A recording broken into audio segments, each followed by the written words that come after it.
Hey everyone, this is Shawn, aka Kensuketa here. Just a note before you listen to this wonderful episode, it's that it's mired by a few technical issues. Quite a bit actually. Apparently, Discord recording isn't all that great, and we had a couple tracks that were plagued with issues, so you might hear some glitches, some slight skips, or jumps into the next conversation. So I do apologize in advance. There's only one more episode after this that does any kind of Discord recording. So we shall dub this the experimental season. Anyways, because it's messed up, it does take a little bit out of our guest shoutouts towards the end, so I would like to do it personally. First up, we have Vincent from Camp Kaiju, who you can find on Patreon, YouTube, and wherever else you find your podcast. Basically just call it Camp Kaiju. Secondly, we do have Shawn Pryor, who wrote an awesome book called Kaiju Unleashed. We've talked about it before, and he's definitely a wonderful guest to have on here, and he has multiple places you can find him, like Blue Sky, Threads, and his own website, shawnpryor.com. Lastly, we do have my good friend Bryan, and where you can find his YouTube channel, Critical Reactions. So that's all I've got for you. I'm now going to go ahead and give you all this episode where we had a lot of fun. I hope you enjoy it, and, that's barring any of the issues. Big Mecha. Told you it was going to be loud. Hello, everyone. Ba wa weep. I don't remember. Bryan, do you remember it? Well, you stole my thunder, because when you introduced me, I was going to say Taco Bell Grande Weep Ninny Bong, and now I can't. Well, there we go. Off to a great start already for this brand new edition of Big Mecha, but not huge. I have a full cast this evening. Let's go ahead and rattle everybody off. Standard co-host number 1, state your name. Hello, this is I, number 1. Alrighty then. Wilhelm, thank you very much. Sub co-host number 2, state your name. Well, hello, everyone. This is Paul. There we go. At least he said his name. Paul, you're up to number 1 now. Guest host number 1, say hello. Hello, my name's Bryan, and yes. Guest host number 2, I believe it was Vincent. Oh, hello. Vincent here. Dare to be stupid, everybody. And then lastly, we've got Mr. Shawn Pryor. Say hello. Hey, good evening, everybody. I just want to say before we get things started that, this movie is the result of what happens when you have executives that get high on their own supply. Oh, I think we all might have that same idea. So, with this particular movie we're reviewing, I think it's safe to say we ended up all watching the original 1986 Transformers the movie. Where it ranks with all of our other things that we've reviewed, who knows? I'd like to find out. But let's go ahead and get into the nitty-gritty on this one real quick. So this was a film that was made in 1986. It's an animated movie based off of the Transformers franchise. We have Nelson Shin as the director. We've got Ron Friedman as the person who wrote the screenplay. And we've got a full cast. Let me ask you this. What were you guys thinking of when you first heard Eric Idle as Wreck-Gar? What took so long? I wanted him in the beginning of this movie. Not even the name that got me the most. It was fucking Robert Stack as Ultra Magnus. How did they get Robert Stack? What? Wow. Wreck-Gar has nipple lasers. I don't know if you noticed that. He also has a Fu Manchu beard going on. Yeah. Weird looking for no reason. Yeah, I just remember it was when he saw the credit. Robert Stack, you mean Unsolved Mysteries, Robert Stack? And he was like, I got to watch this. Yes, I got the old man in the movie. And I said, okay. And sadly, he's also a useless character in the movie. Yeah.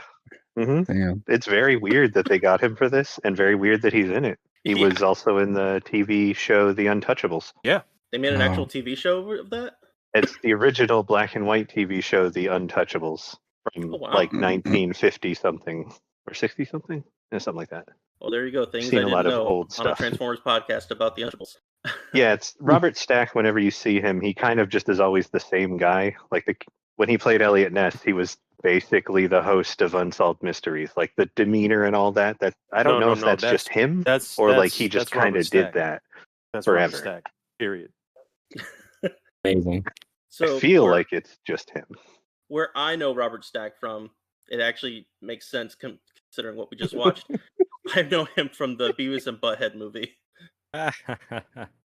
Oh, that's a good point. Yeah, heck of a pull. So with returning cast, what we've got is Peter Cullen as Optimus Prime. We've got Frank Welker as Megatron. Whoa. You completely missed the icon of the 80s, Judd Nelson. I was going to get there. This is why I kick you out so often. You're just not going fast enough for him, Shawn. You're making him wait. He gets Do I need to be as fast as Blur? Yes, you do. 5 to 7 cups of caffeine. I'm kidding. It's the 80s. He was on cocaine. Can I say why? Yeah. I mean, we're we already past 2 minutes. Yeah, go ahead. Okay, yay. He was skiing before every time he did his lines. So, a little bit of the nose candy. Jeez. All right. So, and then moving on to the main cast for the movie, who did not reprise their roles for the actual show. We've got Judd Nelson as Hot Rod Rodimus Prime. No, they Robert didn't. Stack as Ultra Magnus. Orson Welles as Unicron. Leonard Nimoy as Galvatron. And actually, only one person did reprise their role. It was Susan Blue as RC, because she ended up becoming a mainstay character after this movie. She was never in the show beforehand. Question. You say nobody reprised their roles, but I'm pretty sure Orson Welles was still the voice of Unicron technically, because he's just a dead corpsey head for the rest of the show. So. Wow. For sound reels. Technically, you credit him as that now, too. Orson Welles' voice for Transformers Season 3. Really? Really? There you go. The Starscream's Ghost. Yeah, I've heard of that. If I recall correctly, they used because that's like the only episode that he talks, and they were like, "We have it, and we could have someone redo it, but I mean, we literally have the recording." So they just did. Yeah, that's the rumor that's been going around like ever since I was like, it just became like this big. I'm like, I don't know if it's true or not. Like, I've been trying to verify it for ages, but it actually does make sense, because it's one of those things, because the movie's a Marvel Sunbow production. They have all the assets. Yes, they do that a lot, though. And as much as Shawn said, it's based on the Transformers franchise. The exact definition of that is, this is a movie based off of one season of animation. Yeah, that's it. Yeah. This is literally in between 1 and 2. This leads directly into season 1 and 2. 2, and then 3. Which but the thing is, though, season 3. Sorry, it was 1 and 2. Sorry, I have very conflicted feelings. Season 2 is jumping off, and they're really introducing all these characters. This is when they're making Transformers the movie in the midst of like the beginning of season 2, and so it's like it's weird. Like, it's weird watching season 2, then literally the following like Monday, season 3 started, and like it's weird. But I digress. Please continue. Wow. But didn't the 3rd season have to rush out because they had to retcon the fact that they killed? No. Rodimus Prime sticks around for a little bit. Rodimus sticks around for the whole damn season. Now, here's the thing, though. See, and once again, this is where that inner nerd comes out, and this is where like toy executives that really didn't understand what the hell they had. So like, okay, season 1's a big hit, season 2's an even bigger hit, but they're still in season 1 mode, Hasbro mind-wise. So then they're like, oh, well, let's just make new Transformers. Let's make new Transformers. But, we like that Diaclone of what we'll call that one Ultra Magnus, but we'll make all new ones that don't really fit the motif of all the other Transformers. Because if you look at Hot Rod / Rodimus, Cup, Springer, Wheelie, don't fit the motif of the Transformers from the first 2 seasons. Same with like our design. If I'm not mistaken, Hasbro had those designed. And so, because they're a totally different line that they purchased. Supply, man. And I'm just like, and don't get me wrong, I like those characters to a point. Ultra Magnus, I was never a fan of. I always thought he was an ass. But like, Yeah. It's how they write him. That's not. There's nothing. But he wrong does with die that. a lot. There's nothing So wrong with that. Yes, they do but get like, off yeah, for but it. like I just don't know what they were trying to do with this. You know, like if they want to introduce new toys, Yeah. fine. But it's like the whole way they went about it, just asinine and cruel. And we'll get into that because, like I said, I don't mean to Mhm. hog up the whole recording. I'm sorry. I just get angry. I get angry about this. Oh, that's fine. Yeah. They do the No, same no, thing in later shows too. That's a very Hasbro. They did it in multiple franchises. They even did it in Beast Wars, where at the end of season 1, they transform several characters into new modes, and then straight up murder like 3 or 4 characters who never come back, and they do not talk about them again. But then they introduce like 9 new ones. So it's always about pushing the product, and it kind of sucks because some of those characters were fun, but Transformers, the hell break. of a new drug. Yeah. hmm So before I go into personal opinions on this one, let me finish up this wiki here real quick. It says that the budget was for $6 million and box office only made $5.9 million back. Yeah, they made Wow. their Barely Technically, it's break considered even. a flop.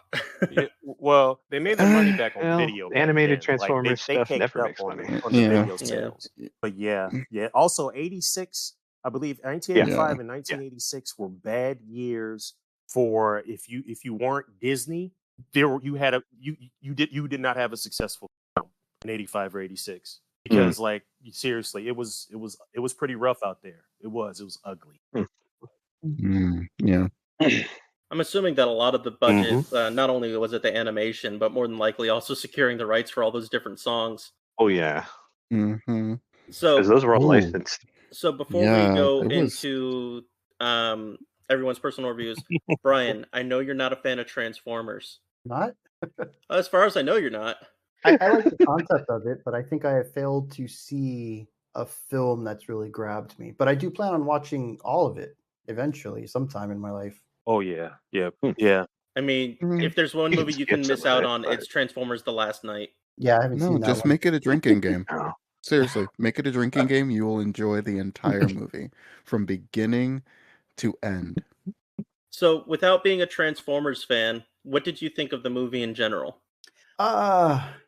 Well, I enjoyed it Yes. Really? for the most part. Yeah, there's some really cool concepts explored in here. I think all of it is accidental.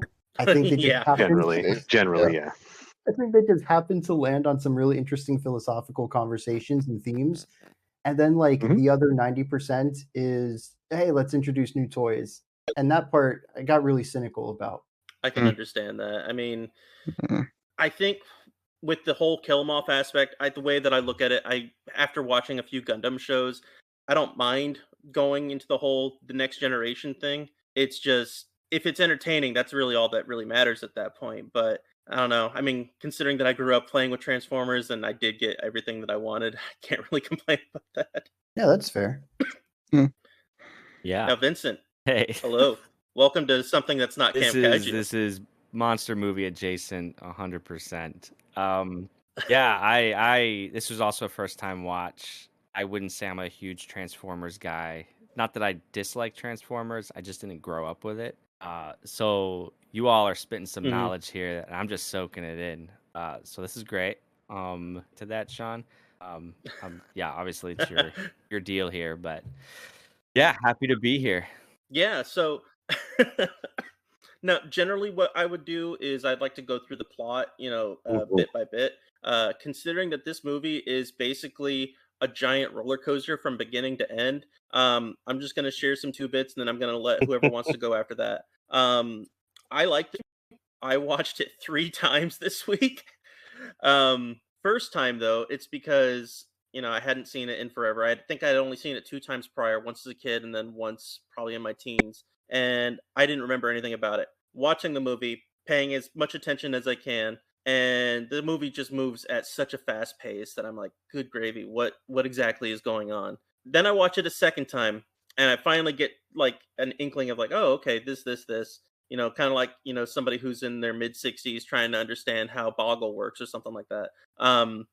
It's still fast, but I understood it. The third time, though, I listened to the commentary. Now, Shawn, I know that you laughed saying that you wouldn't want to listen to the commentary when you and Yes. I discussed it prior. you don't want to listen to the Yeah, commentary. I'm sure it's going to piss me off. So there's not really much stated.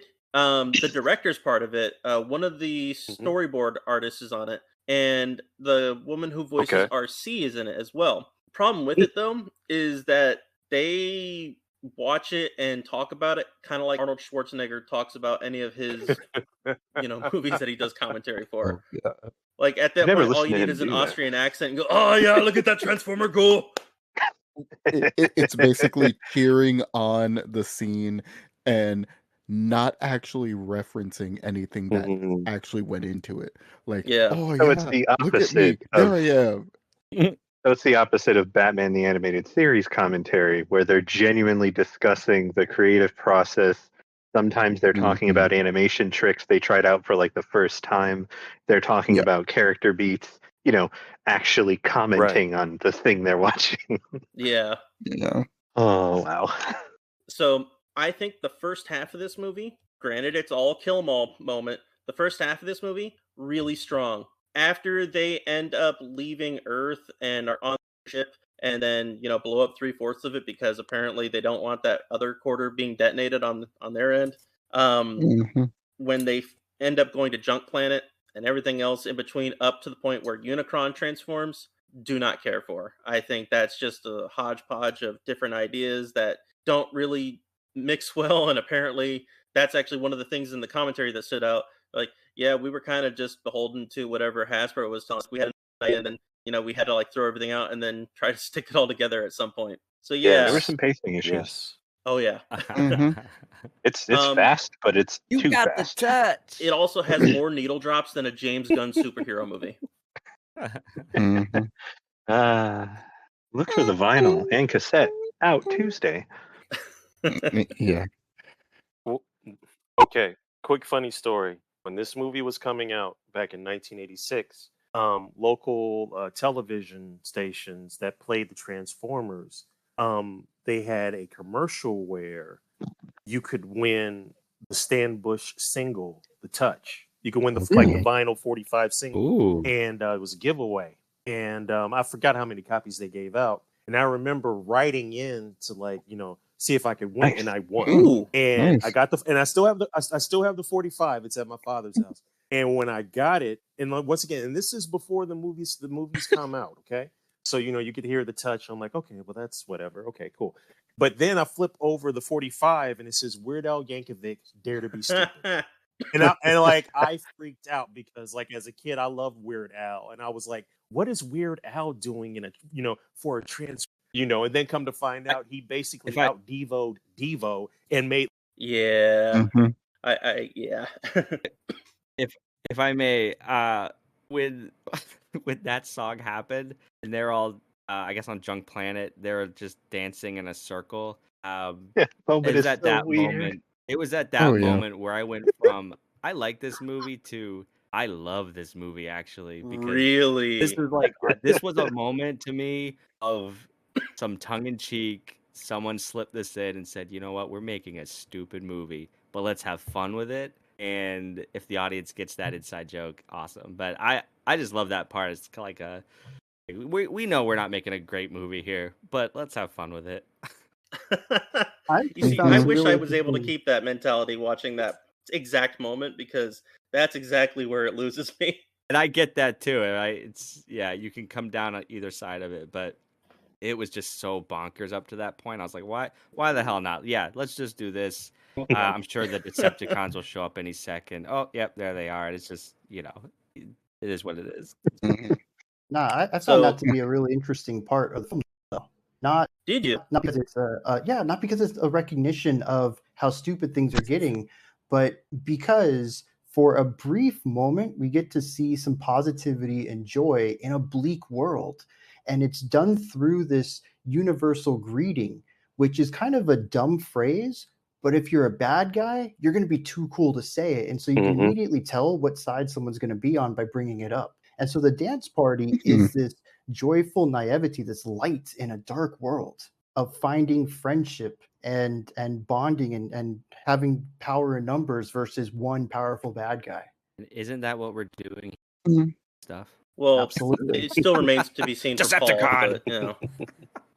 Wow. So, Paul, I know you have a little bit of a soapbox. Go on. I actually don't. What? The only issue I have with the movie is that you is that they don't let you live in a moment. Like live in a moment for longer than like 20 seconds. Like everything is you go from one thing to the next.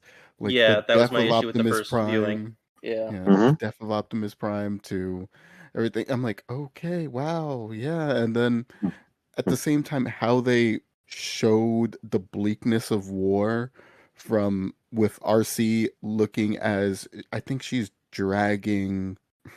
Is she dragging Cliff Jumper or No, not Cliff Jumper. Wind Wind Charger? Yeah, Charger and Wheeljack. yeah. She's dragging mm, uh, whoever out, and she lets him go because he clearly died in her hand, and then she looks around and she just sees dead Autobots around her. I'm like, oh, This ain't your kids' what? Transformers anymore. Yeah, I was like, and that was like in the first 20 minutes of the movie where Yeah, the you first see Mhm. that 45 scene. minutes Like, is strictly just the war it's on like, Earth. oh, I'm like, oh, damn. Yeah, like they Mhm. show death, like, but you don't know it's death if you're not like really paying attention. It's like, oh shit. From an adult's point of view, it's like, wow, that's the finality of war. That's damn, yeah. People Hmm. die.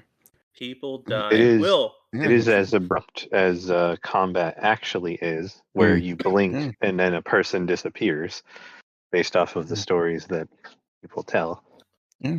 So, But Will, it general was good. thoughts? Mhm.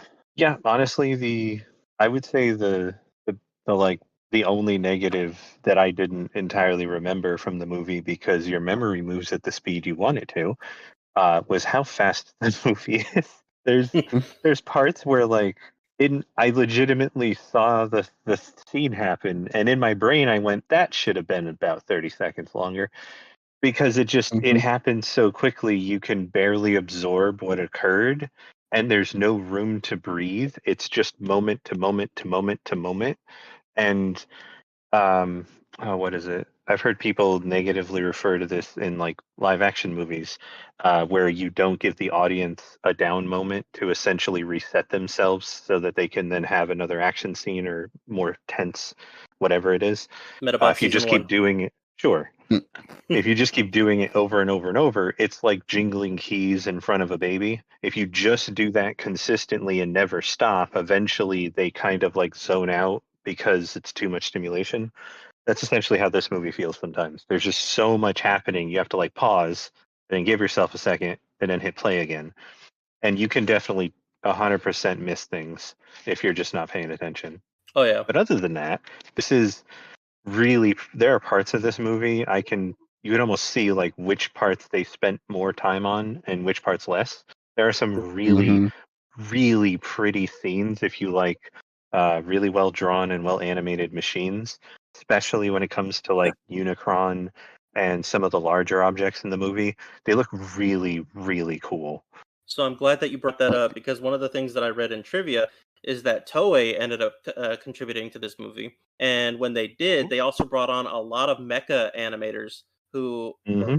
prolific during their time during the making of this movie. So definitely shows this is Yeah, a you can very pretty feel it in movie. those parts. There are parts Oh where yeah. like you're just looking at it and it feels like an anime from that time period, which Hmm. same animation teams, but also the design and the art styles, it feels like an anime from the 80s. You saw like they did panel lining and like what looked Oh like they yeah. were originally going to do like caution signs on I some of the also panels liked on the mechs. Yeah, but caution signs wouldn't make sense because they're Yeah. giant machines, so it would be like you having tattoos of caution signs. But Mhm. no, I get you. You can see where that would fit because, I mean, that's probably what they were using in their head for design. One of the other things for it was um, the inside of Unicron, whenever, because they only do it a few times, but they show a view from inside that giant circle that opens as he talks and as he eats things. When you're on the Mhm. inside of it, the entire inner area is a like surrealist landscape. It feels very odd and almost out of place because it's like everything is undulating and moving. There's a whole bunch of like bright, almost neon colors. There's a bunch of geometric shapes. It's a really weird inner area. They only show it a few times, but I really like that just touch of aesthetic, essentially. So that It felt like it was something. No, I'm sorry. sorry, it's okay. But that scene right there, that part, when they're talking about when you talk about the innards of Unicron, it felt very heavy metalish. It felt like something out of a heavy metal magazine. Mm-hmm. And so, like, it does feel like that. Mm-hmm. Lots of spikes. Yeah. And tentacles. Don't forget the tentacles. Oh yeah, and tentacles and grabby arms, pincery things. So here's something. No, can I go? Oh no, go ahead. Go ahead. On the topic of Unicron's insides and them being kind of more, I don't know, organic than I would assume a robot to be. I actually found this to be really interesting because Unicron kind of comes across as an unknowable god, a cosmic horror from the perspective of the Transformers, and having it be on the inside different than any normal Transformer only adds to that concept of it being like this larger concept to them. Yep. And they feed into that in many other incarnations where Unicron is literally a god of evil or a force of darkness or a dark spirit. So they make it a whole thing in the mythology eventually. Well, that's pretty sick. This movie also introduced the idea of the Matrix leadership as well. Yes. So they didn't actually have that or Sparks until after this movie. They don't even talk about Sparks. Those aren't a thing. Though did the people who watch this movie more than once, after they put Ultra Magnus back together, which is apparently a thing you can just do, does he just never show up again? It. He doesn't. They put him back together. He never says anything after being put together and just disappears out of the movie. And I was like, okay, but he's not dead though, right? It's because he was made redundant. Yes, very. I mean, honestly, if I had made 3 bad calls in a row, I've just gone too. I'd be like, I'm not worthwhile to be here. Show up as a It's like, Decepticon later. I'm retiring. It's all good. No, he shows up running a diner. There you go. Right? Wow. That's where they all wind up. You wind up running a bar, a diner, an inn. That's where all of the disgraced soldiers wind up. That's how that works. Yep. Like Jar Jar Binks, where you're just so far below. No. He became a senator. He joined politics. Yeah. That's the other route. He ended up becoming basically a jester after all that. Yeah. Let's not go into Star. Let's not go into Star Wars. So the Jar Jar thing, Lord Jar it Jar. bothers me. I wish that would have went through. I really wish that would have went through because they actually placed him perfectly. It would have been really funny. Episode 3 would have been weird. The last thing I want to get into before we get into the plot, the music was done by Vince DiCola. So I pulled up his Wikipedia, and the only thing that I recognize, unfortunately, because I still haven't seen a lot, he did Staying Alive, and he also did Rocky 4. Yeah. Yeah. Oh, I read that too. I Yeah. remember as a kid, I had the Rocky 4 soundtrack, and when like the Vince DiCola song comes on, I'm like, wait a minute, that sounds very familiar, and it sounds Transformers the movie, and I was like, then your brain puts 2 and 2 together, and like, oh, okay, cool. Yeah, I like Vin DiCola's synth work. I think like that's one of the positives that I got out of this movie.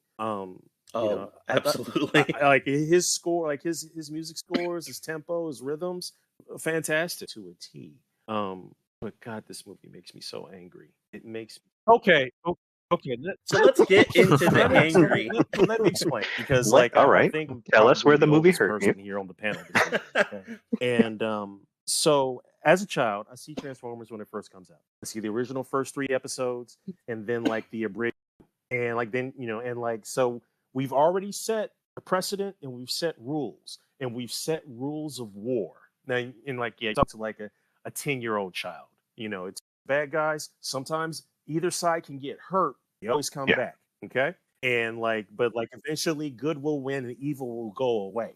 Okay. And so they set up, that's the precedent they set. So when they were getting this movie together, there were trailers, but like a lot of times the movie theaters, because like my family would go to the theater all the time.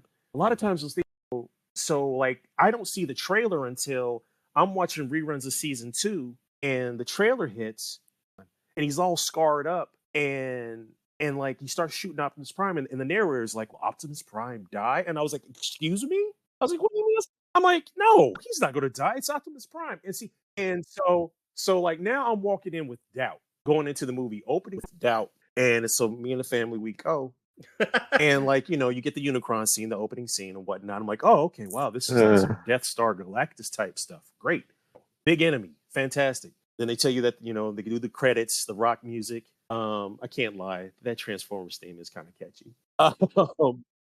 The guitar kills me every time. Like the guitar is like, this is fucking great. But then they're like, oh yeah, by the way, we're now 20 years into the future. All those characters, they're gone. But like it's 20 years into the future. Decepticons have been winning.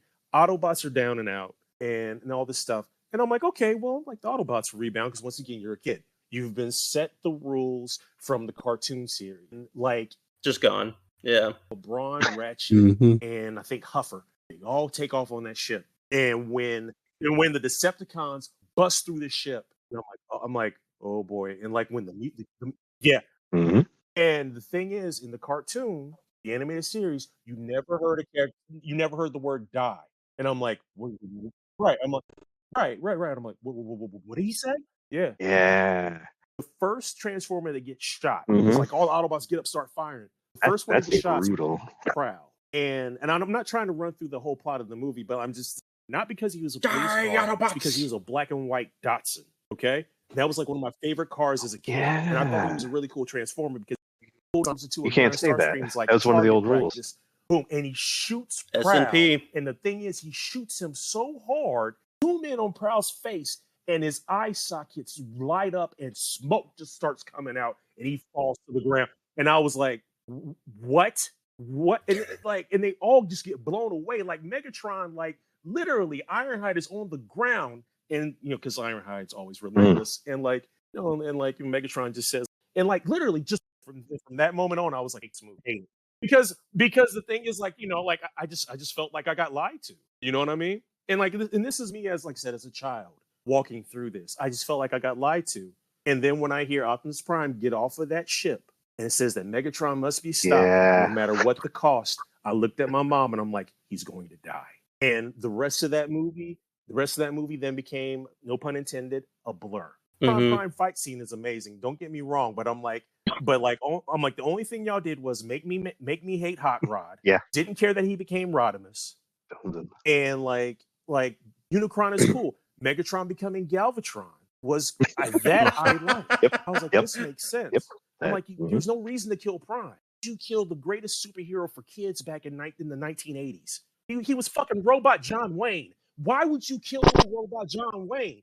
Like literally, Nelson Shin went to Hasbro and was like, and like and Hasbro was like, fuck you and fuck them kids. Wipe out the whole 84 line if we want to.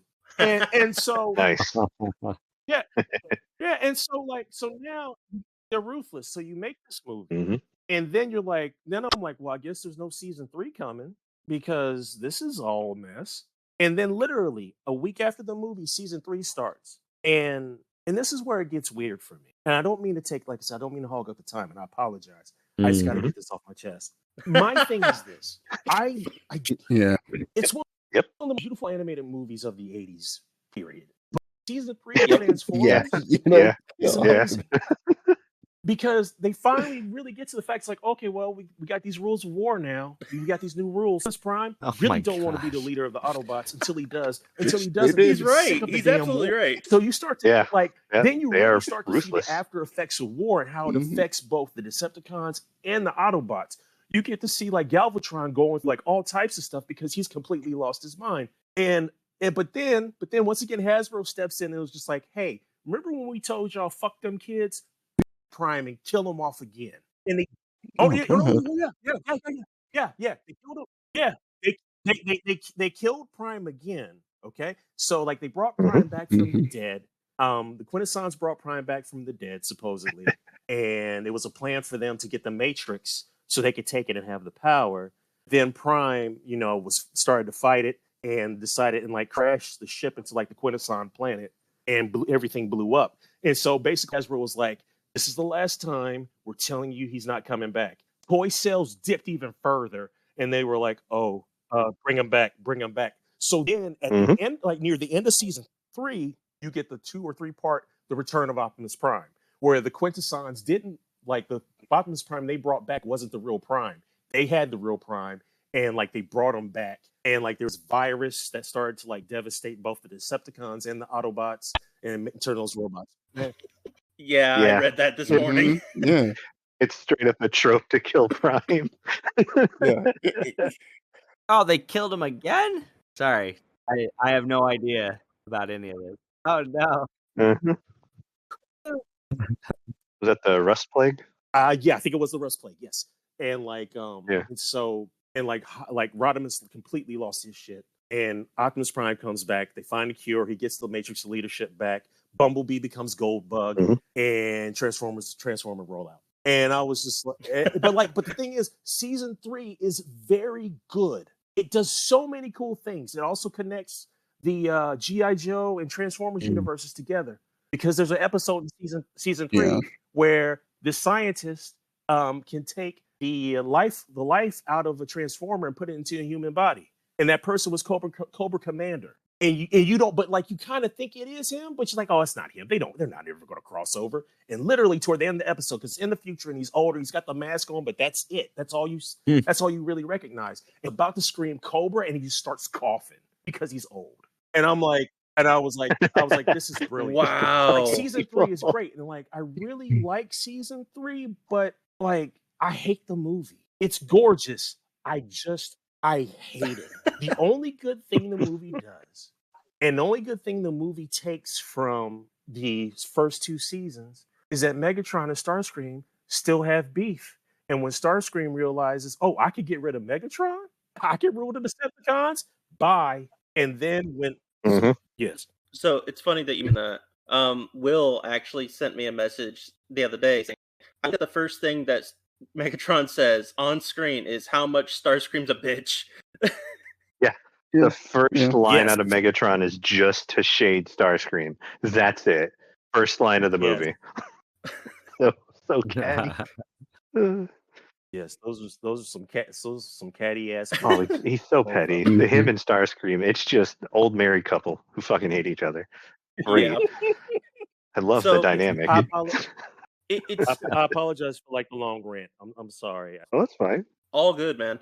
So it's interesting that they end up killing off Prime in this one, and that they also introduce the Quintessons, because it feels to me like, even though it's supposed to tie into season 3 and where they're the huge thing, that whole thing with the Quintesson on that random planet, with the Sharkticons, that just felt completely out of place for me. Yes. And I don't know if that was just supposed to be set up for season 3 or what, but it was just weird. I think it was just to introduce the idea of a Quintesson, because if I remember right, the Quintesson race in the original lore and stories is not an insane, like that one was the one who went crazy and lived on a junk planet. All the other Quintessons are like normal and like think straight. This one just went nuts and lives on a junk planet, and because of that he just sits there being crazy. And so it was me to introduce what a Quintesson is, but I mean, they wipe out like that one race, the one who goes, I'm the last of my race. You watch them die in the beginning of the movie. So like they completely are gone. That race is extinct in the film and then never in Transformers after that. Nope. So, okay, so I got another question then. Vincent, what did you think of them showing all these other different planets and basically all, cybernoids, basically? As a... I loved it, but I also was like, I don't know what the hell's going on. Here's a new character every 2 minutes, and with that said, this was a movie I just quickly let just wash over me, and we're on this planet with Sharkticons and these things. It doesn't make any sense, and I thought, and the giant octopus. Did I miss something? No. What this movie is. So nope. Yeah. No. Nope. It's almost it's all like the movie. Not even in the show. criticize because Honestly, that's how you it deal is with what it this. is, man. and that's me saying that because I have a very limited knowledge of the Transformers world. But yeah, I don't know. I liked it. Didn't make any sense. It No, it really Brian. tries to be so many things. Yeah. Like it tries to be Star Wars for a moment. It tries to be Star Trek for a moment. It tries to it tries to be so many things that it has. The film has no identity at all. Totally, yeah. And then those moments too, they did feel like filler It really at doesn't. a point. And that was weird too, because like this movie is going a mile a minute. And then ironically, when we get to what are they called? Quintessons? Mm-hmm. That spinny 5-headed thing. And all that stuff. Yeah. Like that was a cool concept actually, but because it didn't make any sense and it felt shoehorned in, I did actually kind of check out a little bit because yes, the movie slowed down. The movie did slow down, which I appreciated, but it didn't slow down into anything seemingly related to the overall story. So then I was like weirdly checked out. So I completely understand. It's just, again, everything just feels like it's all just stapled together with random moments, almost like different vignettes of different things that they were like, let's do this in the moment, and then that's it. Yeah. Brian, Yeah, no. what would you say? Well, first off, would you show this movie to a kid, nowadays? What's the kid's age? Let's say 17. 10. Absolutely. Wow. And see, this is something interesting too, because Shawn Pryor was talking about this, about how the show set up a specific set of rules, and actually the final episode of season 2 had robots getting attacked by like big blasts of energy and stuff, and then breaking apart, and then them carrying the parts back to base and rebuilding them. Like there's no death in the show, so I like that he brought that up about going into the movie and being met with death in the world of Transformers where it didn't exist prior. And there was actually an interview with the writer, Flint Dill, and he said that he had no idea that killing off Optimus was going to result in any sort of negativity. He was actually surprised when Hasbro was getting letters that children were crying in the movie theaters and parents were writing angry letters to Hasbro about it because he just thought he was ending one toy line and bringing in another. They had no idea. There was no feedback. They didn't know. Like nowadays, if you say you have an idea, people will attack you for it.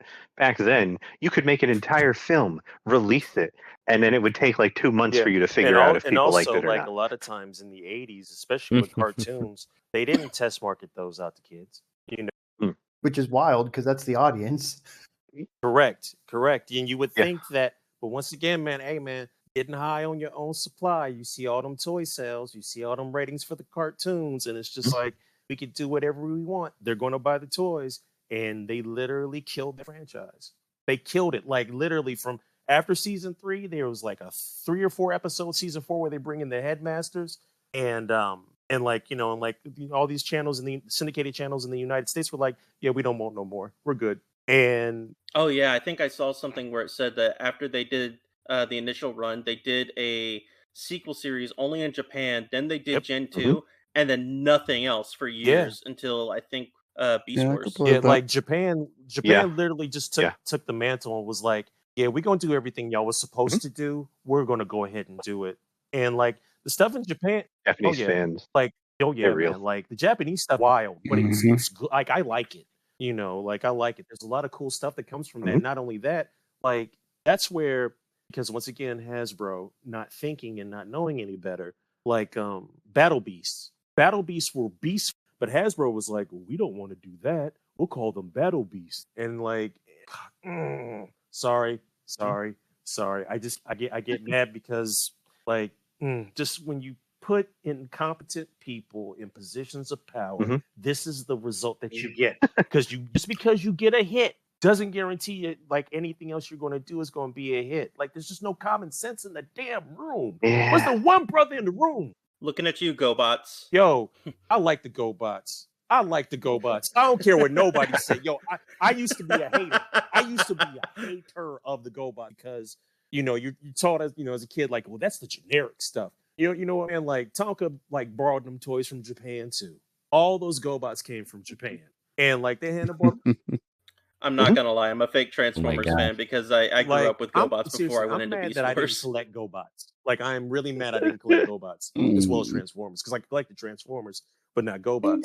But like, I really like that Hanna-Barbera cartoon. Like, yeah, it's goofy at times, but like, it got heart. It actually has heart to it, you know, and it's different from Transformers, and I like the fact that it was different.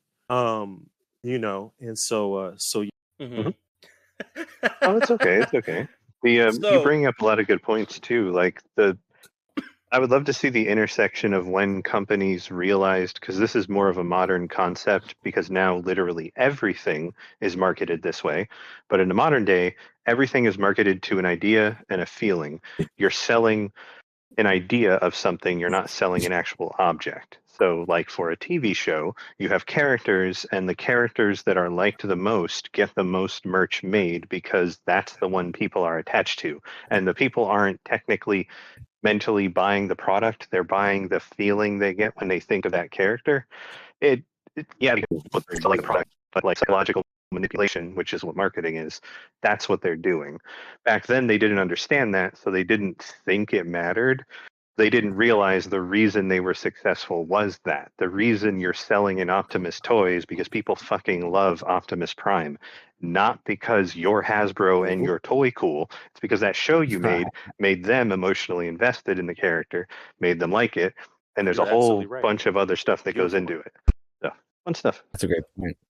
So, I don't want to rile up any feathers on this one, but I did want to introduce a segment for this particular movie. Which Transformer died the hardest? Ooh. Ironhide. You might be Ironhide. right. So I Mhm. actually brought up a list, and I'm not surprised that it's made, but I'm kind of surprised. They have a list of deaths wiki, and it's for all the different Transformers Yeah. Yep. IPs. I'm gonna list off every single Transformer, and if you have any questions about one, just let me know. So we got Brawn, Prowl, Ratchet.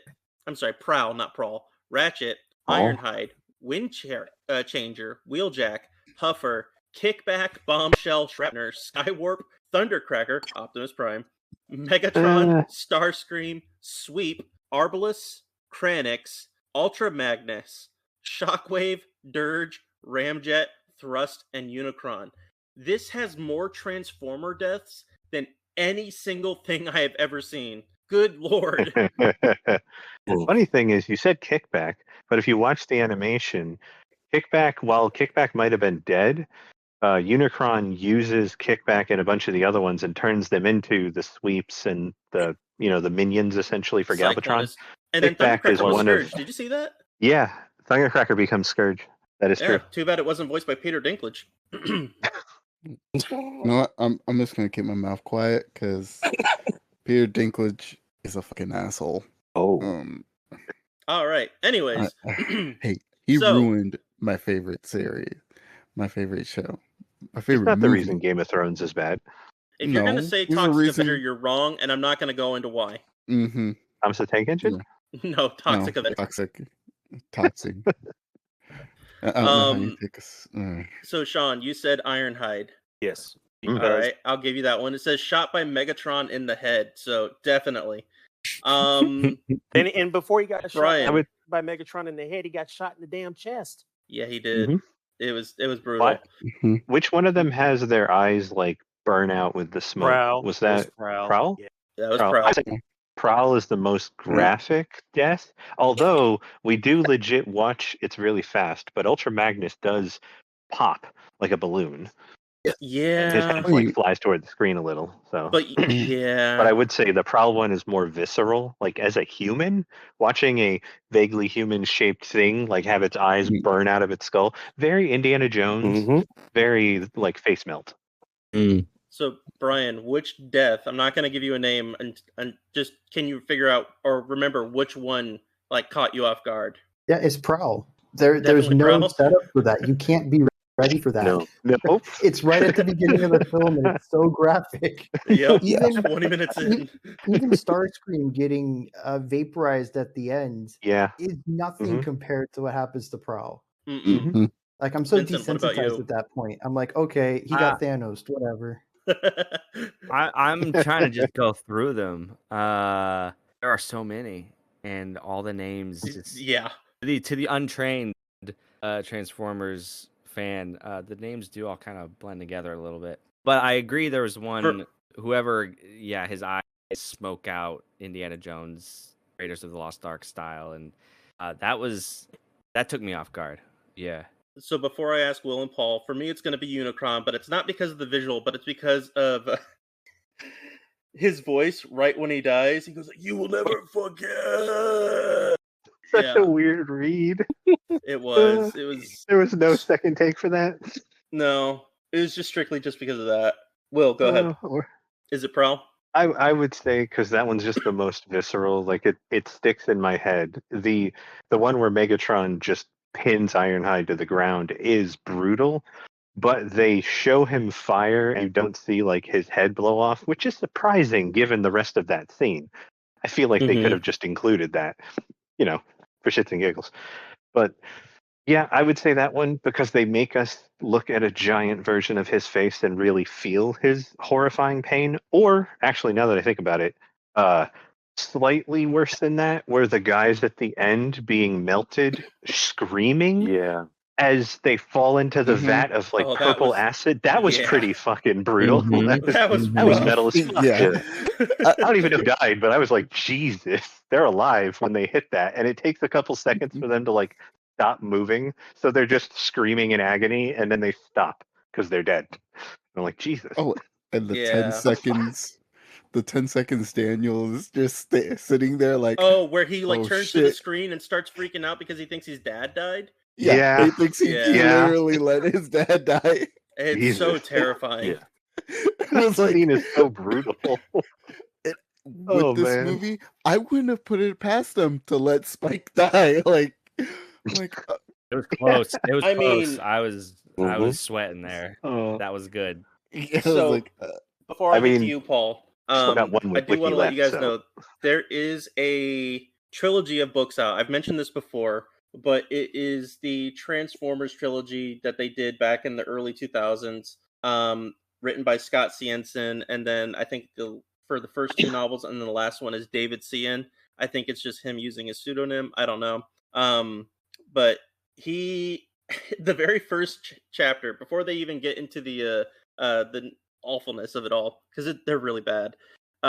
It's basically everybody fighting on some form of version of Battle World from like Secret War, Marvel's Secret War, and the Transformers are basically put in a pit to fight to the death, and all the humans that were transported there are watching, and they're all caged up, and then because the Prime refuses to fight, they start crushing the humans one by one, and it's just in such graphic detail in this book. I implore you to read it and then put it down after reading that particular part. It's just like, I can't believe it. And then we go from that to watching the Michael Bay movies where they thrive in the brutality against all the different Autobots. Basically all the different Transformers. It's insane how violent this show actually is, for all the robots' sake. Guys, I've done my little crash. That reminds me a lot of Voltron. Sorry, I've done my crash course here. Yes. Prowl, that's the one I was talking about. And then, Ironhide. He's just killed execution style. That was pretty brutal. It's bad. There's one in movie 3 where Bumblebee actually does a kill against was it Shockwave? I think it's Shockwave. Which one do you basically mean? They're all being executed one by one, like being shot in the head, lined up. Yeah. And then Bumblebee breaks from his restraints, takes a sword, and then just slices Shockwave up from the bottom up. It's just so brutal. There's no reason for it, but it's one of the only few things of the movies that I like. All right, so now that we're done with the deaths, let's talk about that second. Oh yeah, my bad. I completely forgot about you. You always forget about me. I try to. No. I want you to know that. I try really hard. You know what? What is it, Paul? All right, I was gonna say, it's that one dude who winds up getting ripped apart by the shark. Krennic. Ooh, the last of his race. Yeah. Ripped apart and hearing you're innocent and just falling in and getting ripped apart. Yeah, that's rough. Pretty brutal. That it's like they're knowing that there was no hope. knowing Nope. that there was no There's hope that- no MacGuffin. There's no bringing him back. Nope, that guy's just dead. not even that. You watched your entire race die. You Mhm. watched people before you die, because before we get introduced to him, we see another person being dropped into it and ripped apart. Mhm. Like, he had Yep. no hope whatsoever. Nope. It was like, oh damn. Yeah. It was just that dude right there was like, yeah, that's like the most devastating death I can imagine. Like, you knew, like, there was no one's gonna save you. And even if someone was to save you, what do you have to live for? You can't repopulate your race. It's Not just you. Transformers Season 3. Yeah.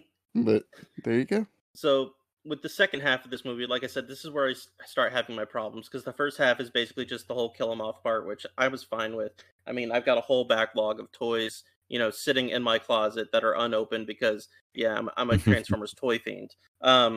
So with the second half of the movie, it's where it gets really weird. Like, you've already been introduced to one planet that was eaten by Unicron, where all of a sudden everybody's filled with Cybertronian kids, basically, which I don't understand. I don't want to get into the logistics of that. Hold on. Did you all know that there was a total of 73 deaths done In the movie? In the movie, yeah. Like, including all the different worlds? Not including all the different worlds. Well, I mean, worlds would be we see. numbers that you don't know about, somewhere in like the billions or trillions, but I mean, I'm not surprised. I'm really not. But the second half of this movie, it's where it starts to taper off for me, especially when you start getting introduced to all the different things that are still biomechanical for some reason, where you've got, like I said, the giant octopus. Rodimus is just trying to fight it as if he's like from Jason and the Argonauts. It's just, it gets really, shoots really it in weird the from eye. there. Yeah. Why did that metal? Okay. Why did that mechanical octopus have ink? We need to ask a few questions. Sure it was ink? Why was that oil? foreshadowing for the money shot on Unicron? What was that about? What was up with eyes in this movie? What was that? Do Transformers have to eat? Yes, they eat Energon. Yes and no. Okay, so are the robot fish in that same pond like Transformers? Because they were eating other fish, and that seems really weird to me. Don't know. They were another species. The original show is much more loose. The Transformers are Cybertronians from Cybertron, which is a specific planet and a specific species, if you want to call it that. Mm-hmm. These would be a different planet with a different mechanical organism thing. But creatively, this is all fed from the well of like the 60s and the 70s of take that thing and make it robot, like Hanna-Barbera and stuff like that. Like he mentioned, the GoBots and things like that. That animation tradition feeds into it a little, so it's much more fantastical in its representation, rather than later on where they try to be more quote-unquote grounded, and they make it like, oh, it's just Cybertronians. And even in like Transformers 1, they show other flora and fauna that are robotic, but they are on Cybertron as well. Yeah, I was thinking that too. Okay, that answers that. Cool. So, quick poll here. Who all here has seen Transformers 1? Wait, No. Transformers 1, the animated Transformers 1, the Michael Bay film? No. The animated movie. The movie called Transformers 1. A terrible name for a movie. Yeah, I forgot about that because it washed over me. I've seen it. Okay. So I know that Bryan is the dissenting opinion on this one, but everyone pretty much enjoys that movie, right? Yeah. Now, Bryan, you watch both this movie and Transformers 1. Oof, you're gonna ask me which one I like better? No, I was actually gonna ask you a different one because we're gonna get into the liking better later on. No, I was going to ask you, considering the violence that was in this movie and the violence that shows up at the end of Transformers 1, because, Vincent, if you haven't watched it, spoilers a little bit, I'm sorry. That's okay. Some dude gets ripped in half brutally. I want to see it, like right now. I'll watch it tonight. It's so good. Bryan doesn't think so, but it's so good. With that being said, with the violence in this one compared to that one, how would you, show this to a kid, or how would you show that one to a kid? Because I think Transformers 1, at least from my perspective, is a lot more family friendly compared to this movie. Absolutely. This is way more graphic. I think this is way more haunting for a child. I think if I had to choose one to show a younger kid, it would definitely be Transformers 1. Okay. They don't have people being vaporized or smoke coming out of faces or anything like that. It's so much tamer. No, they don't. But this one also has, the wop bebop nugu nagi and dancing. So maybe it is friendly. Bana weep gra nini bong. There we go. I got it right. Mm-hmm. He Googled it. I Googled it before and I still got it wrong. Damn. Yeah. You keep getting it wrong, but that's okay. You just need to go on your app later so that Cybertron lingo can teach you. I mean, all right, so I showed Bryan this. I actually tried saying into the Google mic to search for it, and it showed up as something completely different. But it's like, did you still mean this Transformers reference just in case? So they probably know your search. They do know my search history, and it's usually Transformers related, unfortunately. So, I'm in a lot of debt. Anyways, so with regards to this particular movie, towards the end, where we finally get the scenes with Orson Welles getting killed from the inside out, we also have the scene beforehand where Grimlock shows up with his gang of Dinobots, and they just basically overpower all the other. What was it? Was it the Sharkticons at that point? Yes. Yeah, I think it was Sharkticons. At the very end, where they're eating their way into Unicron. Yeah. Yeah, they just like punch a hole in him, and the Dinobots just start going wild. So I know the battle primarily took place in space. One thing that it doesn't really show you very well is that from the get-go of the very first episode, I believe, of original Transformers, they all can fly. Yeah, like Superman. No, they can just fly in robot mode for no reason. Mm-hmm. I just thought that was something interesting, and that it should be noted somewhere. I don't know. I really enjoyed the minor moment right after Galvatron transforms that somebody very lovingly animated, where he turns and he shoots like a jet his giant rifle thing, and he just uses it like a thruster, and it bends as he goes on top of the ship, and it's animated so well. Somebody really cared, and it reminded me of that idea of, rather than rigidly having the same motion for the same thing all the time, it's the same idea of if a human was in water, you could move your arms to propel you, you could move your legs, you could turn, you could have a device, you could move an object, someone else could do it. You have all these multiple ways, and all it's doing is moving you from point A to point B. But somebody actually cared enough to have this unique animation that only shows up once, and they never show anything like it again. But it looks so cool. So that actually brings up the next segment that I wanted to go into before we get into our rating. Wait, hold on. Yeah, they did. They showed Hot Rod and Cub driving in the water. Yes. Yeah. They drive underwater to create a whirlpool. Driving, not driving in water. I mean, driving through water like it was ground. So that's not something Transformers the ground. Just the casual. Yep, that happened. It's so. No. I remember the first time I saw it, I was like, wait, did they just No. It was That's probably very... they did that to sink faster or something. But no, they literally That's like drove Superman just going around the other direction to spin the world. It's literally a golden age DC or any comic book. That's like a golden age solution to your problem. It's, I'll just drive really fast underwater and it will effect. And I mean, technically, yes, that is how that would work. But okay. Just absolutely wild.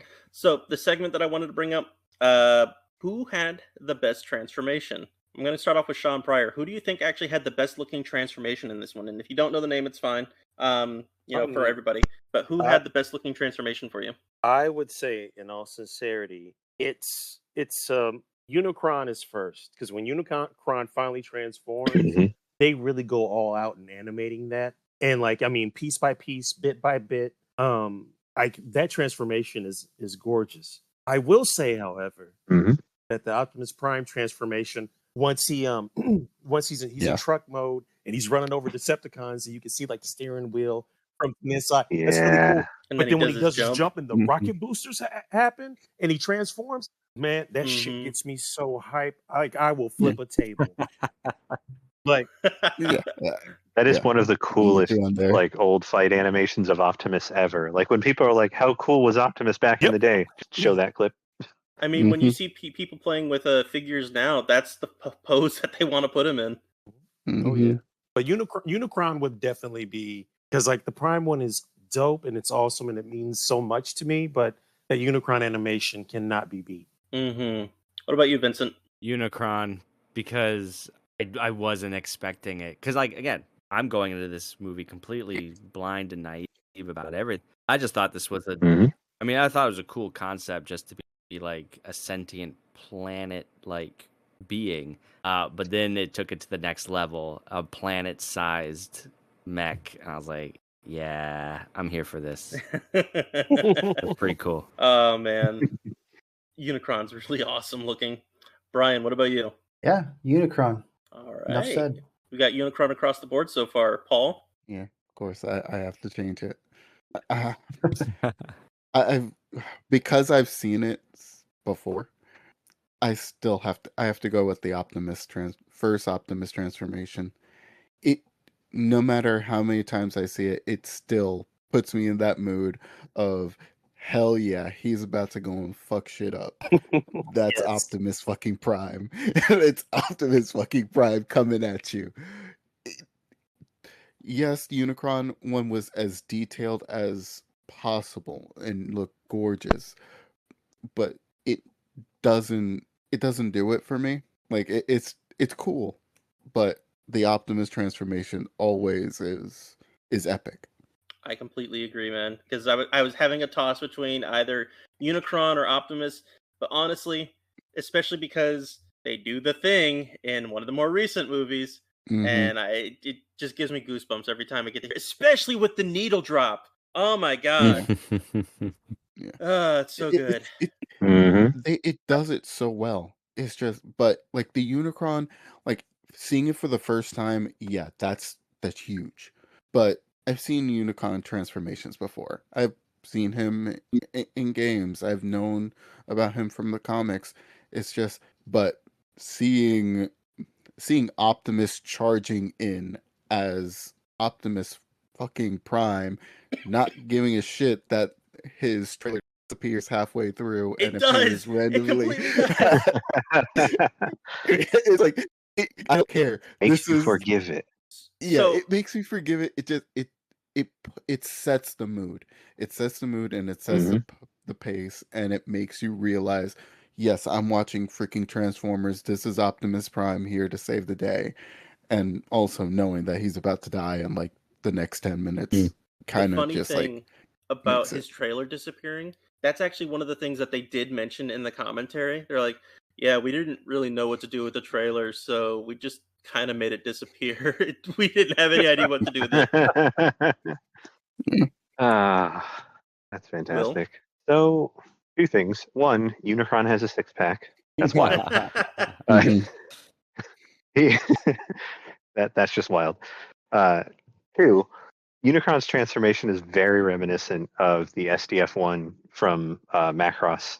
Which they're both giant machines that shift. And honestly, speaking of big transformy things, Autobot City is pretty fucking cool when the entire city is moving itself into a new mode so that it can go to battle and all that. You have all these moving pieces, and Starscream has to blow his foot off, and it's just it's very like both of those scenes are really, really cool transformations because it's giant machines and people who are really good at drawing giant machines. They give them weight, they have movement. It's very pleasing to watch.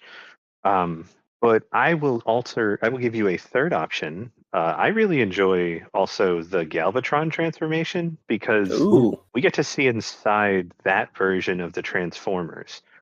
They give you a wireframe, and then they fill him essentially with a multi-layered, basically a tech breakdown of like what a blueprint would look like of Megatron, and then he turns into Galvatron, and his voice goes from Welker to Nimoy, and He finally hit Robo It's- puberty.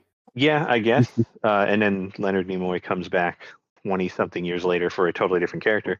But Optimus, no! not the same thing he says in this movie. Such an override.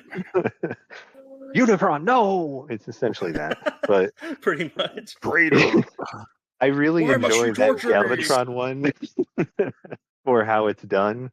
Yeah, it's a really hard thing for me to pick between them, but I really like the Galvatron, and I will always enjoy Giant Machine turning into something else. So truck, the not Unicron monkey for you. transformation and the giant city, they call it Autobot City, turning itself into something else was really, really cool. It was, especially with Starscream about ready to blow his leg off. The way he did. He had to shoot his foot off to not get crushed to death. It was very Mhm. funny.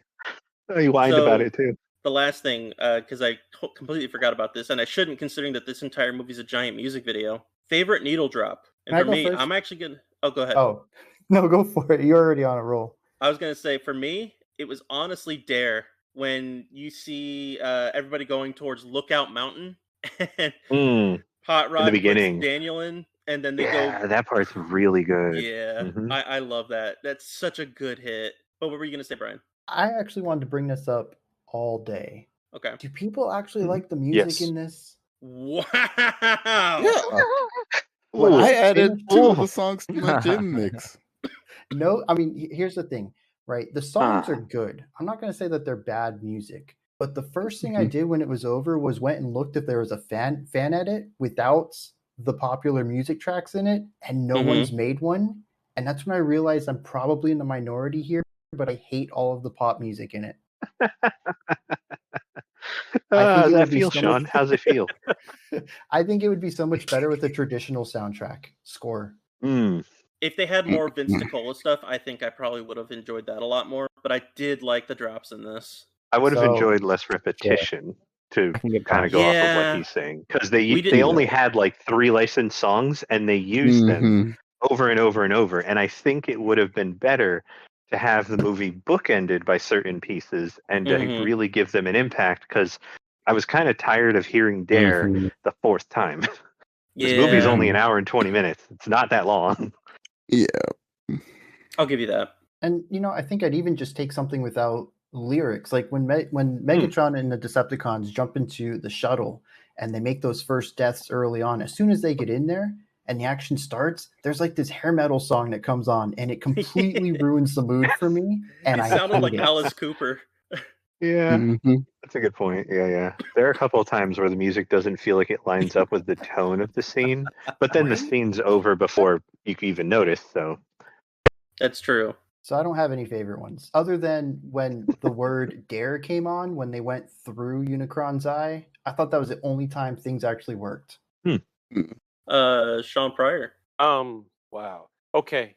I would like Dare is good. And like the thing with Dare that gets me is that right when it gets to the bridge of the song, Hot Rod drops those visors down and Mhm. like with the magnifying visors and sees that there's there.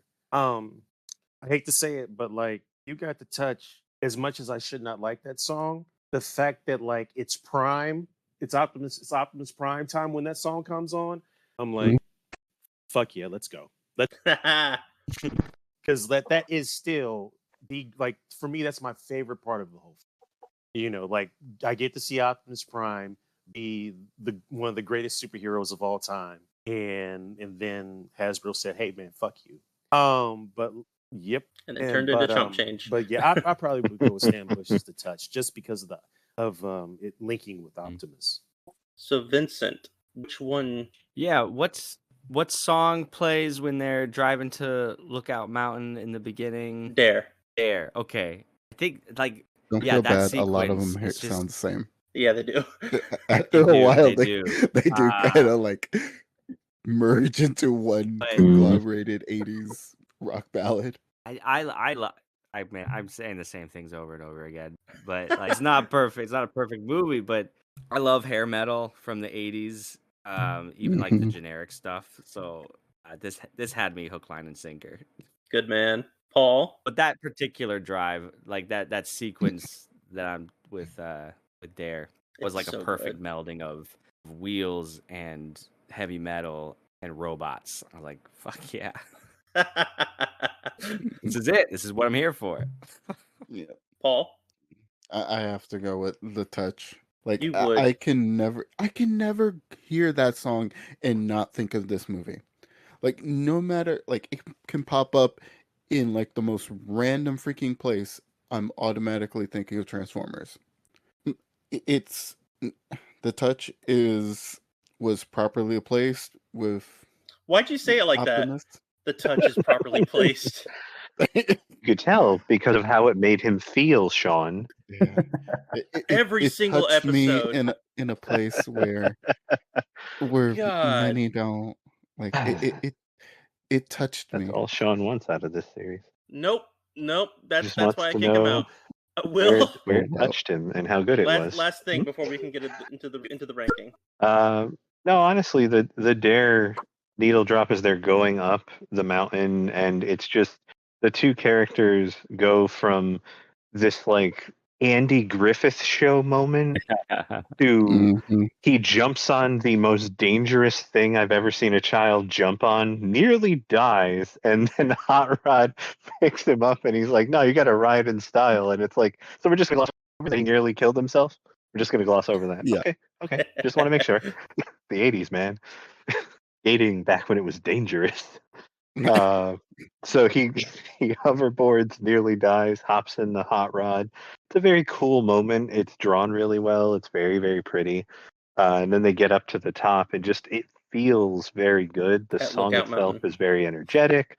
It feels like a driving song. So yeah, that part probably fits the best, even though The Touch is supposed to be like the theme for the movie. I would say that one probably felt the best to me. Right on. So the last thing we're doing here is ranking with our tiers. So we do have different tiers for everything that we've reviewed so far, and I'm going to go over those. So we've got S tier, which is top tier. A, which is great, but the movie has some missteps, or the item has missteps. B, good, but it could be a lot better. C is mid. D is awful, but it has some redeeming qualities. And F, just forget about it. I'm going to start with Bryan because he's going to have the opinion I want to hear the most on this one. Which tier do you think it belongs in? All right, so I want to preface this real quick. Something I really enjoyed about this film was the thing that sparked Unicron's transformation was the mantle of leadership being in his presence. He wanted it to destroy it because it was the only thing that could stop him. And here it was so close to him. And I love this concept that leadership and unity, which is something that the Transformers do not have since Optimus Prime has died. They have been scattered in the wind. No one has any good plans. But the concept of coming together as a unified force is so powerful that it transforms Unicron from this concept of death into a tangible robot to fight with a face. And that concept of coming together and tackling large hurdles and breaking them down into stuff that you can do because you have support network is a phenomenal message in this film. I'm going to give it a D.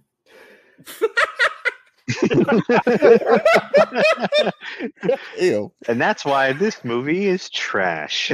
God, I've done the same exact thing, but good lord. That was fun. No, like I feel said, I like like the you were go building for it. someone's hope.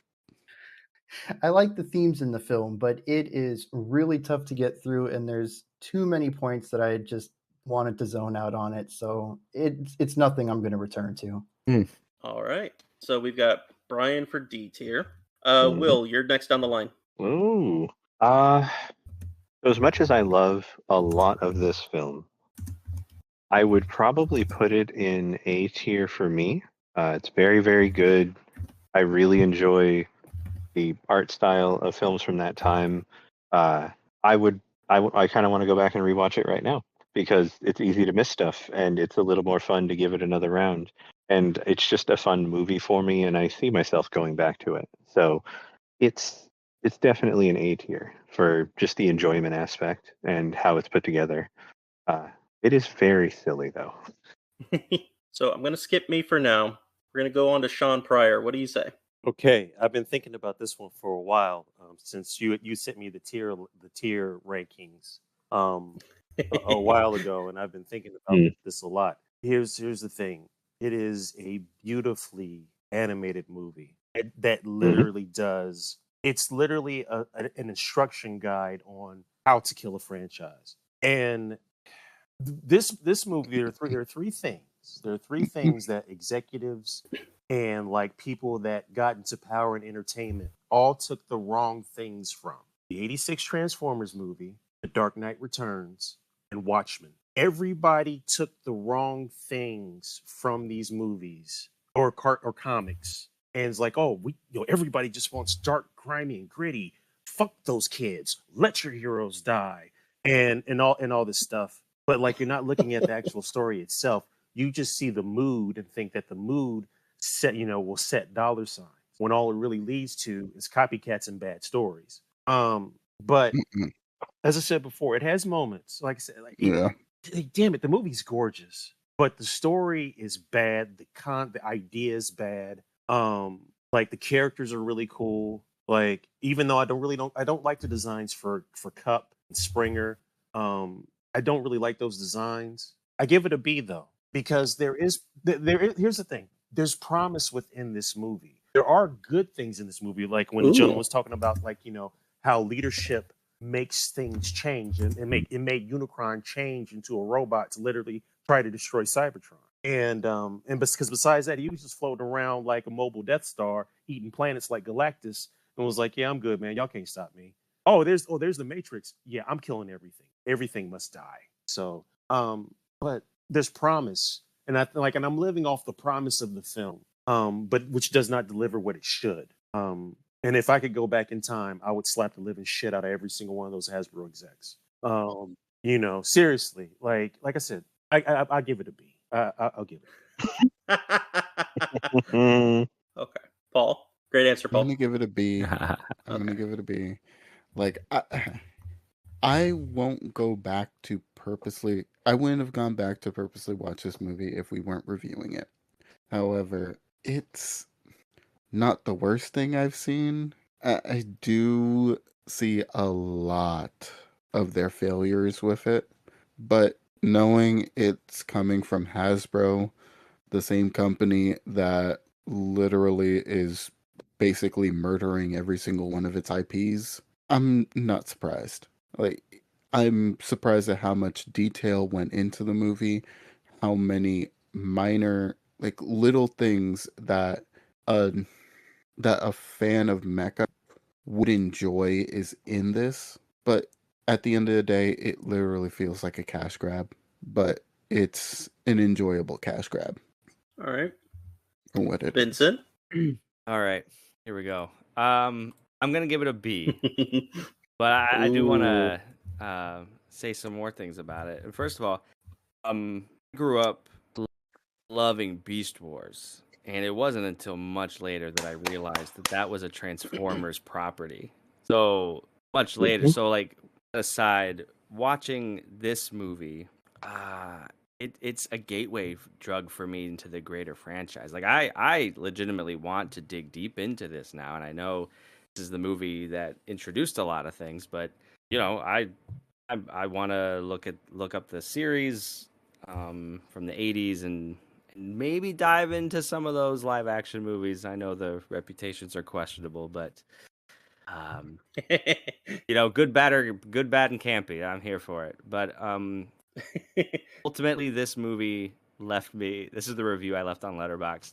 It left me exhausted, a little confused, but I had a great time watching it with the music and the action and just like the bonkers things it was doing. So I'll give it a B. Lots of room for improvement, but I had a good time.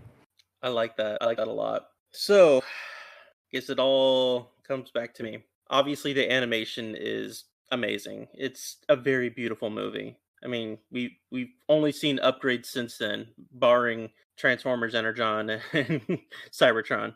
Those are, like everyone has said, it's got issues. I don't agree with a lot of things that Bryan said, but it's definitely got its issues. The fact that I had to watch it twice in order to fully realize where my thought process on it was is a little shameful. And it's not because I was being, what's the word, distracted by anything else, because I was actively paying attention because I wanted to fully enjoy it, because, especially with the podcast, I try to at least fully embrace things, minus the last night. But the fact that I had to basically, like Will mentioned earlier, like if I didn't watch it a second time, I would have to pause it, take things in, pause it again, unpause, do the same thing over and over. And it definitely got issues because of that. And yeah, granted, it's a Kill 'Em All series. We've all discussed that. But I enjoyed it. Would I watch it again? Probably not for a few years. But with that being said, I would give it an A as well. I was straddling on B, but nah, it's definitely an A for me. But considering that A's are outranked on this one, this OG movie is a B rank. So, with what we've got on here for B rank, we've got number 6 and number 7. Number 6 is Pacific Rim Uprising, and number 7 is Transformers Rise of the Beasts. I wrote it down as Petus because of Pete Davidson being in that movie. Now, I know that, Vincent, you haven't watched the movie, so I hate to say it, you're excluded from this portion here. Well, I've seen Pacific Rim Uprising. I'm a human being who watches monster movies. my bad. I was thinking of Transformers the entire time. How presumptuous of you, It super rude and inconsiderate. I've seen Atlantic jackass. Rim. Come at me. That is true. Ooh. Okay. Damn. I've actually been curious about that. Love you, Shawn. Will has been pressuring me to get in to watch that movie for the podcast. There's a couple of movies I've been pushing on you from Tubi. Movie feels like a strong word. Yeah. Motion picture videos I've been pushing you to watch. So, Bryan, out of all the Transformers movies and Pacific Rim movies, I know you've watched the first Pacific Rim, right? Yes. Have you watched the second one? I did. I don't remember anything about it other than I hated it. Fantastic. Awesome. So I know where you're going to stand on Love this that. one. Shawn Pryor, have you seen any of the live-action Transformers movies? Oh yeah, I've seen a lot of them. I skipped the Marky Mark ones. No. Good. I was like, when you bring Mark Wahlberg into this, and I'm out. I did love Bumblebee though. That's how I feel with Jared Leto. I like. Did you watch Rise of the Bumblebee's Beasts? so good. I don't think it's a good movie, but once again, it has really cool concepts and it's got really cool scenes. And like, I get to see Optimus Prime and Optimus Prime will fight together side by side. So like the kid in me is like, that's fucking awesome. As I'm like, it's so-so. It's so-so. But no, I sat through a lot of those Bayformers movies and like I said, Yeah. for me. But but no, when they brought in Marky Mark, I was like, nah. I was like, there's no way. Cade Yeager. I'm like, no, I'm not watching the adventures of Cade Yeager and Optimus Prime. I'm here for Prime, not Marky Mark. Get out of my face. So yes. Sorry. So apparently I also don't know how to read my list very well. Also on B is number 8 is Beast Machines, and number 9 is Transformers Dark of the Dempsey. So with this movie, and I want to make sure everyone's okay with this. Is this movie better or worse than Pacific Rim Uprising? Better. I would say better. I would say better because Scott Eastwood's a terrible actor. Scott, yeah, you're right. But wow. Scott Eastwood literally hurts that movie. Like, listen, people listen. He doesn't hurt it as much as No, he does. His he presence doesn't hurt that movie as much as you think he does. Like, literally, I would rather like watch paint dry movies and cartoons and people using AI to make all these like real, ridiculous videos. But if somebody wants to use AI ethically and replace Scott Eastwood with Mark Hamill digitally, I'm all for it, baby. Go. Like, I'm sorry. Oh, sorry. You can't replace. Wait, sorry. You mean Mark Wahlberg, though, not Mark Hamill. Hamill. Can't say that. Yeah, No, you're I mean, good. they're replacing him with Mark No, fuck Hamill would Scott be pretty Disick, though. sweet. That'd be pretty Yeah, awesome. like Make it young Mark Hamill from episode 4 where he's like 19. That'd be great. yes, yes. With that hair. Mm-mm. Bryan, I know that you just said that you were not fan of Pacific Rim Uprising. Yeah, this is better you- than that. Okay. Vincent?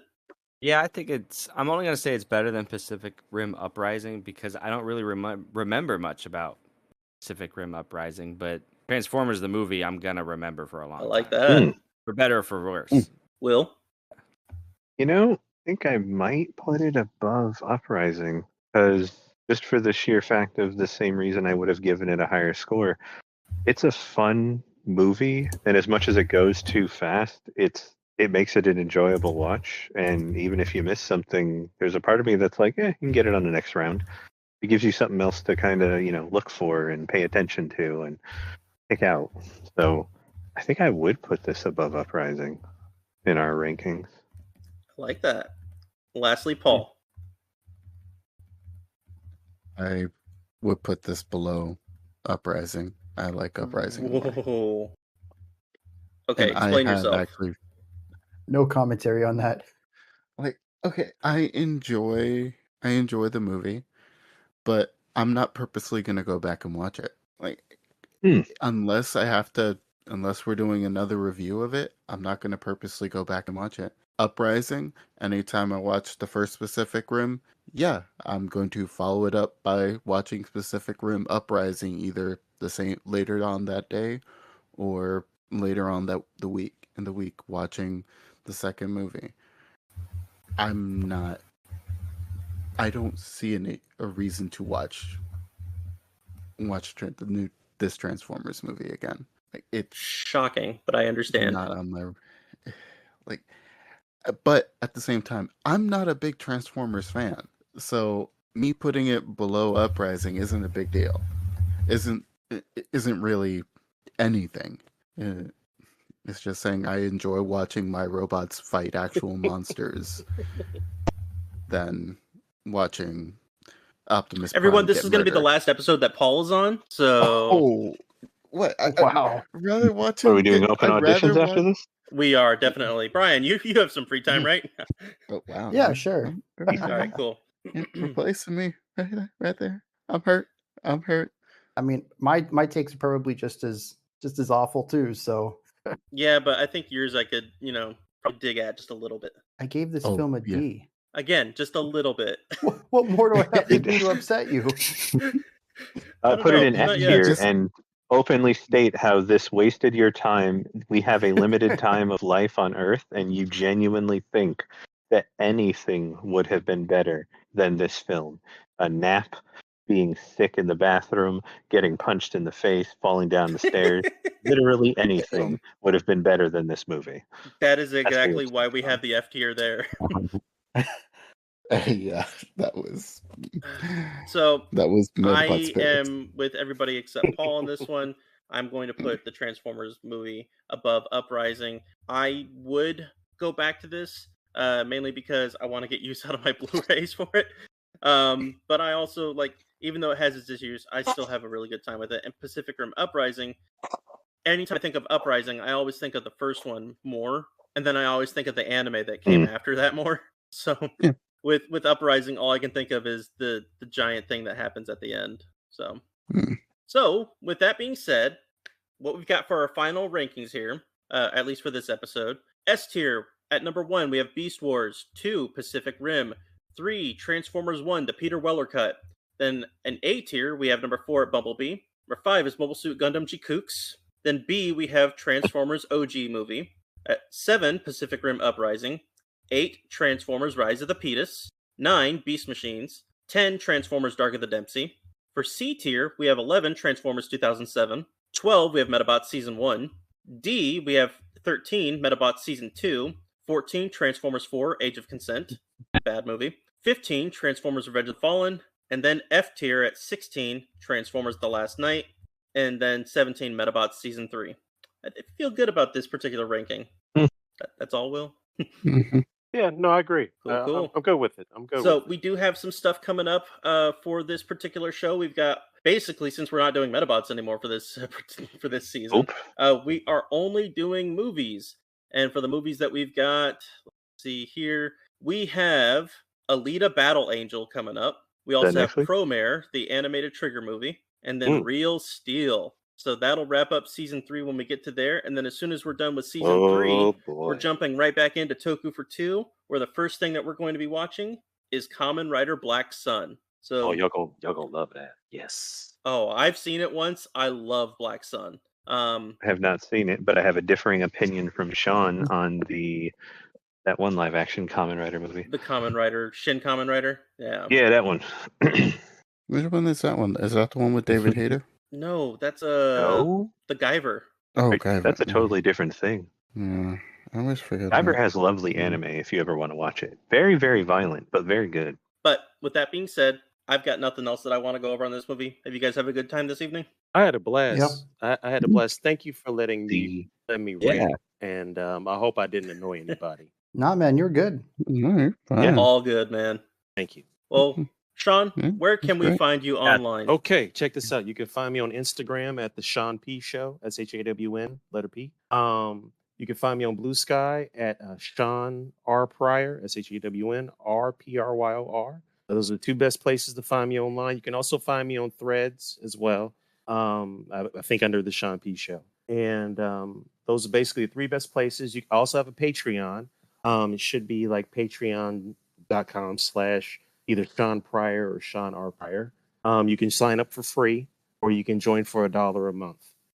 Because like I'm not trying to like take all y'all's monies. And then from there, I also have a website, shawnpryor.com, where you can check out books that I have written. I can't follow that up. Because Bryan. you don't read. Wow. You Wow. never learn. I mean, I don't like never sub to learn. anime, but wow. Yeah, see? Get that reading off of your show. I get it. You know, I'm gonna leave it at that. Bryan, any way that we can find you online? Yeah, YouTube at Critical Reactions. Also patreon.com/Critical Reactions. That'll do it for me. Sweet. And Vincent, a Camp Kaiju buddy. Thank you so much. Yeah, I'm really glad that I was able to hop on for this chat about Transformers. I'm hyped. Like I said, I'd like to come back for Real Steel, if you'll have me. That I have seen that movie, and I'm a fan of the source material. So, anyways, I host my own podcast, Camp Kaiju Monster Movie Podcast.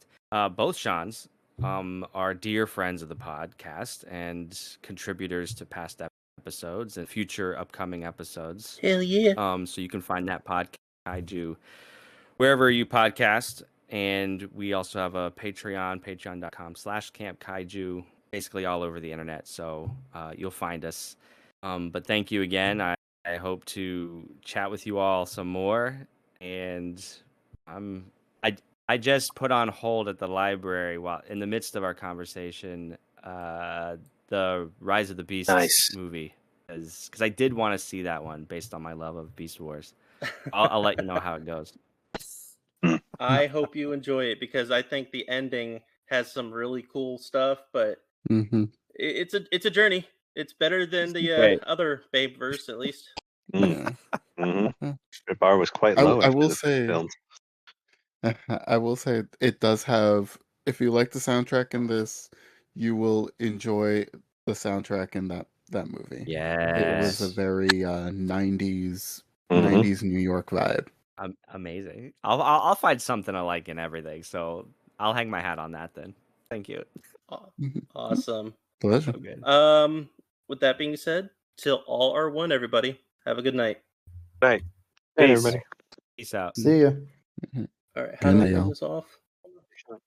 I don't know how to turn Hey, Shawn, off you the still haven't recording. turned it off. I still see the beaver. Yeah, I'm trying to figure it out. I just wanted that on your recording. It's not letting me turn it off. Oh, did you turn it on too much? Do you need some cold water? Do we need Let's to see here. put some It's in the chat? touch. What's Still going on? listening to us. Oh, it I is mean, the touch. it He's is, got yeah. that power. I wonder what happens if I hit the stop recording button, because it's there. Oh, here. please do it. Yeah, see what happens. Manage server permission to have an access roll to deuce. Oh, hold on. I might have that Okay. access. Yeah, you One might. sec. Because it's not showing up on my How end do for I that. how do I turn this off? It was in the chat. It's like chat? it's in the chat. Oh my god, there's It's in okay. it's in the There's so the many general chat. It options. should be like This all needs to be left in. This is the best outro for any podcast. Yeah. We're- We're trying to shut it off. I would God legit machine listen to this. is sentient. It has learned. Yep. It knows our names. You know what? Let's just do the smart thing here. I'm gonna Google Like, how to like- edit this. yes, Welcome to the world of IT. Craigbot and recording. like God. literally right now we are all like Spike in Transformers the movie. Oh shit! What do we do now? I can't believe he said Oh, that. that's right. Oh, We're not yeah. cursing enough. That's the problem. So the funny thing about that, since we're still recording, apparently they Yeah. only did that just because they wanted to get a PG rating to actually attract adults to the movie. Not Oh, not even God, surprised. really? Not even surprised. How lame. All right, I think I figured it out and stop current record.